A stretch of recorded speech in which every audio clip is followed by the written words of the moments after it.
Hello and नमस्कार दोस्तों, स्वागत है आज की एक नई और दमदार वीडियो में। दोस्तों आज की इस वीडियो में हम आपको बताने वाले हैं कि आपको बोर्ड एग्जाम में कॉपी कैसे लिखना है। जी हाँ दोस्तों, और आज एक ऐसा तरीका बताने वाले हैं कॉपी लिखने का जो अभी तक आपको किसी ने नहीं बताया। जी हाँ दोस्तों, किसी ने अभी तक आपको ये तरीका नहीं बताया है।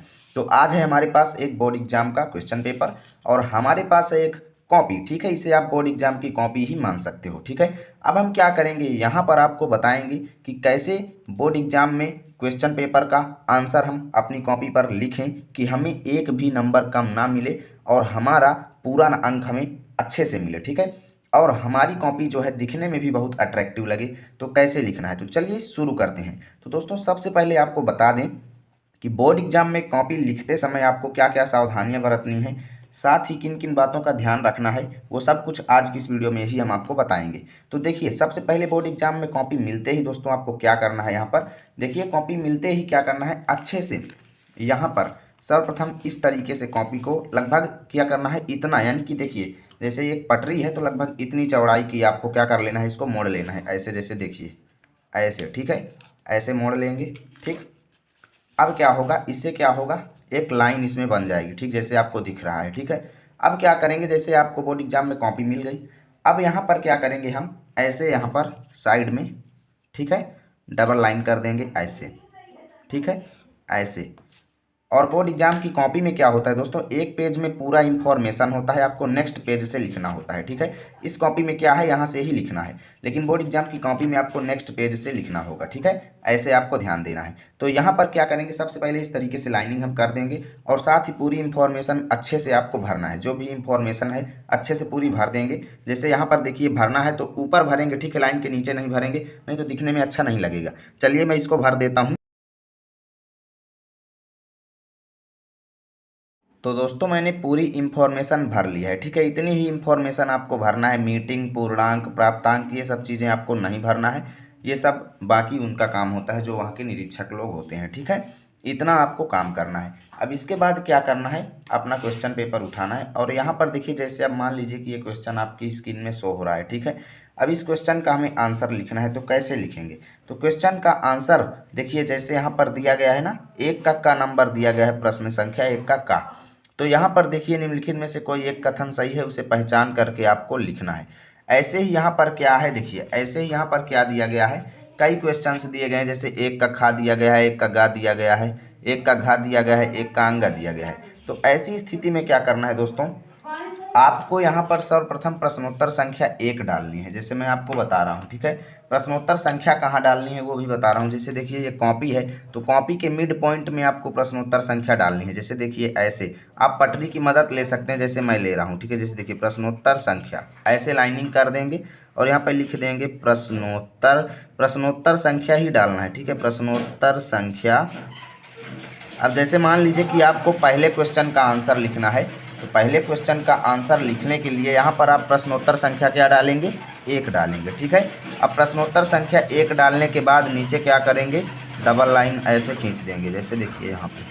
ठीक, डबल लाइन खींचने के बाद अब क्या करना है, यहाँ पर जैसे देखिए कई क्वेश्चन दिए गए हैं, जैसे का दिया गया है, उसके बाद यहाँ पे क्या है, अगला क्वेश्चन यहाँ पर खा दिया गया है, गा दिया गया है, घा दिया गया है, अंगा दिया गया है। अब अगर हमें क्या करेंगे, बार बार एक का डालेंगे, फिर एक का खा डालेंगे, एक का गा डालेंगे, फिर ऐसे ही सभी क्वेश्चंस का डालेंगे, तो हमारा टाइम बहुत ज़्यादा बर्बाद होगा। ठीक है, तो ऐसी स्थिति में हमें क्या करना है, जैसे प्रश्नोत्तर संख्या एक हमने डाल दिया, तो इधर क्या करेंगे, अब हम डाल देंगे यहाँ पर छोटे से एक का नंबर, कि एक का नंबर का आंसर क्या है। अब एक का नंबर जैसे यहाँ पर आप पढ़ेंगे जो भी आंसर इसका है। ठीक है, जैसे यहाँ पर जो दिया गया है इसमें से बी नंबर सही है, मुंशी प्रेमचंद का गोदान प्रसिद्ध उपन्यास है। ठीक है, तो क्या करेंगे, एक का आंसर यहाँ पे डाल देंगे ऐसे, और यहाँ पर क्या लिखेंगे, जो चीज़ आपको लिखना है, जैसे देखिए दिया गया है, मैं इसको लिख देता हूँ। तो दोस्तों मैंने लिख दिया है, आप देख सकते हैं यहाँ पर मुंशी प्रेमचंद का गोदान प्रसिद्ध उपन्यास है। ठीक है, ऐसे ही आपको भी लिख देना है। अब इसके बाद क्या करना है, जैसे क्वेश्चन पेपर देखना है और अगला क्वेश्चन यहाँ पर दिया गया है, निम्नलिखित कृतियों में से किसी एक कृति के रचनाकार का नाम आपको लिखना है। चार कृतियाँ दी गई हैं, किसी एक का लिखना है। ठीक है, जैसे मान लीजिए मुझे आवारा मसीहा का लिखना है, तो क्या करेंगे, यहाँ पर सर्वप्रथम हम क्या डाल देंगे, जैसे यहाँ पर अगर मान लीजिए नीचे जगह कम बची है तो क्या करेंगे, एक लाइन छोड़ देंगे और 1 का ख नंबर यहाँ पे डाल देंगे ऐसे, ठीक है। और इसके नीचे भी हम इस तरीके से लाइन खींच देंगे। अब क्या करेंगे, 1 का खा जैसे आवारा मसीहा, ठीक है। तो यहाँ पर हम क्या लिख देंगे, डायरेक्ट आंसर लिख देंगे। जैसे देखिए आवारा मसीहा के जो रचनाकार हैं दोस्तों वो हैं विष्णु प्रभाकर जी, ठीक है। तो इसको लिख देंगे, जैसे मैं देखिए मैं लिख रहा हूँ, ठीक है दोस्तों। तो मैंने लिख दिया है आवारा मसीहा के रचनाकार विष्णु प्रभाकर जी हैं, ठीक है। ऐसे ही अब यहाँ पर बारी बारी से सभी क्वेश्चंस का आंसर आपको करते जाना है, 1 का गा डाल के फिर 1 का घा डाल के, ठीक है। ऐसे ही यहाँ पर आपको क्या करते जाना है, बारी बारी से क्वेश्चंस का आंसर करते जाना है, ठीक है। उसके बाद जैसे देखिए दूसरा क्वेश्चन आ गया। अब यहाँ पर मान लीजिए इतनी जगह बची हुई है पेज में, तो 1 का गा यहाँ पर लिख के उसके बाद आपको क्या करना है, पेज पलट देना है, ठीक है। ऐसे ही अब देखिए मैं यहाँ पर जेल पेन से लिख रहा हूँ, जिसका परिणाम आपको सामने देखने को मिल रहा है कि कॉपी दूसरी तरफ जो है क्या हो गई है, खराब हो गई है। तो ऐसा आपको नहीं करना है, मैं आपको बता रहा हूँ आपको स्पष्ट दिखे इसलिए मैं जेल पेन का यूज कर रहा हूँ, ठीक है। वहाँ पर आपको क्या करना है, जो है डॉट पेन जो आता है उसका यूज करना है, ठीक है। जेल पेन का बिल्कुल भी यूज नहीं करना है, नहीं तो कॉपी खराब हो जाएगी, ये तो निश्चित है, ठीक है। अब क्या करेंगे, जैसे देखिए मान लीजिए कि आपको दूसरा क्वेश्चन यहाँ पर दिया गया है, ठीक है। दूसरा क्वेश्चन तो प्रश्नोत्तर संख्या 2 डाल देंगे बीचों बीच, बढ़िया, ठीक है। बीचों बीच प्रश्नोत्तर संख्या 2 डाल लेंगे।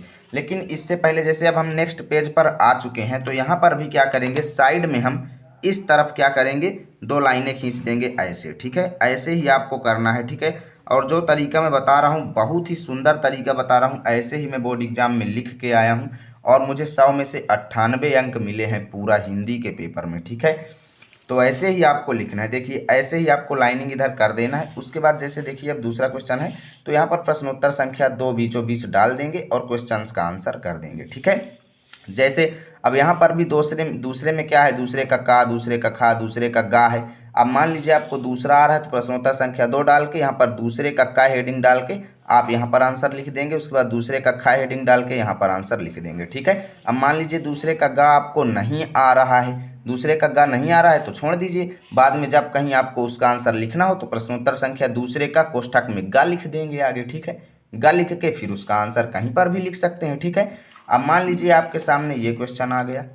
अब इस क्वेश्चन को क्या करना है, जैसे अब देखिए ये तीसरा क्वेश्चन है तो ऐसे ही यहाँ पर हम प्रश्नोत्तर संख्या 3 डाल देंगे, ठीक है। बारी बारी से जो भी क्वेश्चन हमारे सामने आता जाएगा ऐसे ही हम क्या करेंगे, यहाँ पर प्रश्नोत्तर संख्या बीचों बीच डालेंगे, ठीक है। प्रश्नोत्तर संख्या क्या करेंगे, यहाँ पर 3 डाल देंगे।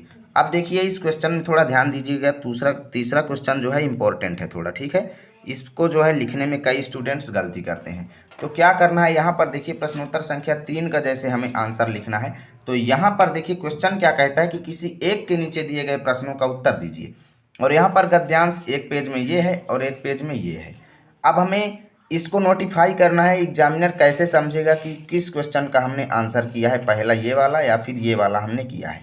तो इसको समझाने के लिए सर्वप्रथम जैसे अब हम मान लीजिए कि पहले वाले का कर रहे हैं, मान लीजिए कि इस वाले का हम आंसर दे रहे हैं, तो वहाँ पर क्या करेंगे, इसको समझाने के लिए सर्वप्रथम इसके शुरू के 2 अक्षर, शुरू के 2 शब्द, ठीक है, शुरू के 2 शब्द और अंतिम के 2 शब्द, यहाँ के 2 शब्द यहाँ पे लिख देंगे। जैसे देखिए मैं बता रहा हूँ, यहाँ पर जो पहला 2 शब्द है वो उच्च और महान तक हम लिख देंगे इधर, ठीक है। जैसे देखिए मैं लिख रहा हूँ उच्च और महान, उच्च और महान, ठीक है, ऐसे लिख देंगे। उसके बाद इधर के जो लास्ट वर्ड हैं, जैसे देखिए धोखा ना होगा, ठीक है, तो इधर ही हम लिख देंगे इस साइड यहाँ पे, ठीक है, दूसरी तरफ धोखा ना होगा, ठीक है, ऐसे लिख देंगे। उसके बाद क्या करेंगे, यहाँ पे बीच पर हम ऐसे लाइनिंग कर देंगे जैसे आपको दिख रहा है। पटरी की मदद से ये बहुत ही ज़्यादा अट्रैक्टिव लगने वाला है और बहुत ही जल्दी इसे आप खींच पाएंगे, ठीक है। ऐसे ही क्या करेंगे, यहाँ पे बीचों बीच हम लाइनिंग कर देंगे जैसे मैं आपको बता रहा हूँ, ठीक है। ये देखिए बहुत ही ज़्यादा अट्रैक्टिव, बहुत ही बिंदास लगने वाला है ये चीज़, ठीक है। उसके बाद क्या करेंगे, जैसे हमने नोटिफाई अब कर दिया कि हम किस गद्यांश का आंसर दे रहे हैं, यहाँ पर ये वाला साफ साफ दिख रहा है कि भैया हम इसका आंसर यहाँ पर दे रहे हैं, ठीक है। उसके बाद क्या करेंगे, इसके नीचे जैसे क्वेश्चंस दिए गए हैं, गद्यांश का संदर्भ लिखिए, तो यहाँ पर हम क्या कर देंगे, पहला क्वेश्चन इधर डाल के इसका आंसर कर देंगे, यहाँ पर संदर्भ हेडिंग डाल देंगे, ठीक है। संदर्भ हेडिंग डाल के इसका आंसर हम लिख देंगे। ठीक है, उसके बाद जैसे दूसरी हेडिंग यहाँ पर है, रेखांकित अंश की व्याख्या कीजिए। तो यहाँ पर संदर्भ हेडिंग डालने के बाद दूसरी हेडिंग डाल देंगे ऐसे, और यहाँ पे लिख देंगे रेखांकित अंश की व्याख्या। ठीक है, रेखांकित अंश की व्याख्या। ठीक है, ऐसे ही यहाँ पर दूसरी हेडिंग डालेंगे और नीचे पटरी की मदद से अच्छी लाइनिंग आपको करना है। ठीक है, रेखांकित अंश की व्याख्या हेडिंग डाल देंगे और रेखांकित अंश की व्याख्या कर देंगे जहाँ से जहाँ तक यहाँ पर रेखांकित अंश हो, पूरे की व्याख्या नहीं करेंगे। ठीक है, उसके बाद तीसरा क्वेश्चन के लिए हम तीसरी हेडिंग डाल के क्वेश्चन का आंसर लिख देंगे। तो ऐसे ही सभी क्वेश्चंस को आपको करना है बहुत ही अच्छी तरीके से, और इस तरफ आपको थोड़ी जगह जो है छोड़ देना है, ज़्यादा एकदम अंत तक नहीं लिखना है। ठीक है, जैसे यहाँ तक आप पूरा नहीं लिखेंगे क्योंकि जब आप बी कॉपी को इसमें अटैच करेंगे तो हो सकता है कि आपके वर्ड्स जो हैं वो दब जाएं, इसलिए आपको सावधानी रखनी है कि इधर जो है थोड़ा सा जो है स्पेस छोड़ के लिखना है। जैसे इतना तक स्पेस आपको छोड़ देना है, लगभग इतनी गैप इधर की छोड़ते जाना है। ठीक है, इससे कोई दिक्कत होने वाली नहीं है। तो इस तरीके से एग्जाम में आपको कॉपी जो है लिखना है प्रत्येक क्वेश्चंस को। ऐसे ही चौथे क्वेश्चंस में भी यही रूल फॉलो होगा, क्योंकि यहाँ पर 2 है तो एक को नोटिस करने के लिए हम क्या करेंगे, शुरू के 2 और अंत के 2 हम शुरू में लिख देंगे। ठीक है, इससे जो है वहाँ पर समझ में आ जाएगा कि किस पद्यांश की व्याख्या हम दे रहे हैं। ठीक है, ऐसे ही जीवन परिचय वाले क्वेश्चंस में जिसका जीवन परिचय लिखना हो उसके नाम को हम वहाँ पर हाईलाइट करके लिख देंगे, कॉपी पर बीचों बीच उसके नाम को हाईलाइटेड लिख देंगे, तो इससे समझ में आ जाएगा कि भैया हम किसका जीवन परिचय दे रहे हैं। ऐसे ही इधर भी जिसका लिखना है उसका हाईलाइट करके लिख देंगे। ठीक है, और इसमें क्या करना है, 2 में से एक का जैसे करना होता है तो क्या करेंगे कि जैसे मान लीजिए पहले का करना है तो शुरू के 2 शब्द और अंत के 2 शब्द पहले ही हम लिख देंगे ऐसे डैश डैश करके। ठीक है, या फिर इसका कर रहे हैं तो इसके शुरू के 2 शब्द अंत के 2 शब्द लिख के बीच बीच डैश कर देंगे, तो साफ साफ एग्जामिनर को दिख जाएगा कि किस क्वेश्चन का आंसर वो दे रहा है। ठीक है, उसके बाद 7वें का हेडिंग डाल के ये क्वेश्चन सभी आपको कर लेना है ऐसे ही नंबर डाल डाल करके। ठीक है, अब जैसे मान लीजिए कि अब यहाँ पर ये बहुत ही ज़्यादा है बहुविकल्पी। ठीक है, तो अब ऐसी स्थिति में एक बार प्रश्नोत्तर संख्या 9 डाल के अब साइड में 9 का का, 9 का खा, 9 का गा डालते हुए आपको सभी क्वेश्चंस का रिप्लाई दे देना है। अब बार बार आप प्रश्नोत्तर संख्या डालेंगे तो आपका समय बर्बाद होगा। ठीक है, तो समय तो बहुत ही ज़्यादा इंपॉर्टेंट है, समय का विशेष ध्यान रखना है। तो उस स्थिति में बार बार हम प्रश्नोत्तर नहीं डालेंगे, एक बार डाल करके उसका का, उसका खा, उसका गा लिख करके बारी बारी से सभी क्वेश्चंस का आंसर दे देंगे। ठीक है, तो इस तरीके से आपको बोर्ड एग्जाम में कॉपी लिखना है। मैं उम्मीद करता हूँ ये वीडियो आपको अच्छा लगा होगा। यदि वीडियो अच्छा लगा है तो प्लीज़ वीडियो को लाइक और शेयर ज़रूर कीजिएगा। साथ ही अगर चैनल पर पहली बार आए हैं तो सब्सक्राइब कर लीजिए, क्योंकि रोज़ाना इसी प्रकार की जो है एजुकेशनल वीडियो आपको मिलती है। और अगर आज की ये वीडियो अच्छी लगी तो फिर आपके साथ नेक्स्ट वीडियो में मिलेंगे आपके साथ नए वीडियो में। तब तक के लिए जय हिंद, जय भारत।